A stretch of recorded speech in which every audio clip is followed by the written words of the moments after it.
nomor urut 2. Baik, kita akan buka amplopnya bersama-sama di sini untuk mengetahui pertanyaannya. Pasangan calon nomor urut 2. Iya. Zakaria Salman dan Teguh Alaidin Syah.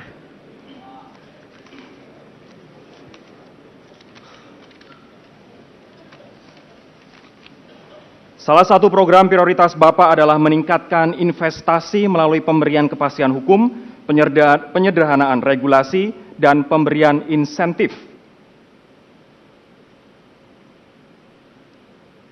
Faktor keamanan tidak Bapak singgung yang faktanya juga sangat menentukan.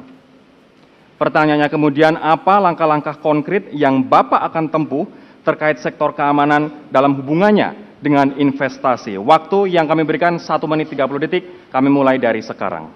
Yang mula kita harus berbaik sama kabupaten. Yang kedua kita harus baik dengan pusat. Pemerintah pusat. Itu baru boleh kita membuat keamanan yang betul dan infrastruktur yang betul.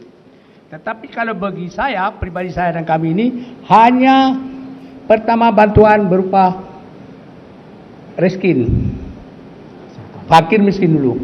Bantuan anak yatim, biaya susuan dan rumah tangga. Itu diutamakan karena di kampung-kampung tak ada rumah.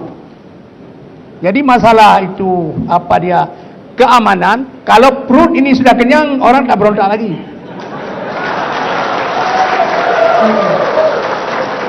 Begitulah saya pikir. Begitulah. Masih ada waktu. Ya, jangka pendeknya seperti itu, raskin, bantuan anak yatim, beasiswa dari rumah duafa. Jangka panjangnya pembangunan infrastruktur publik sarana prasarana, jalan, irigasi, pertanian, perkebunan, lahan, air benih, peternakan, sistem klaster perwilayahan, pantai, nelayan, kemudian pendidikan, kesehatan, pertambangan dengan nilai tambah diolah sendiri, tidak menjual barang mentah. Oleh karenanya sekali lagi bahwa kalau kita sehat tentunya keamanannya akan bisa terjamin. Terima kasih, waktunya sudah berakhir. Baik, terima kasih.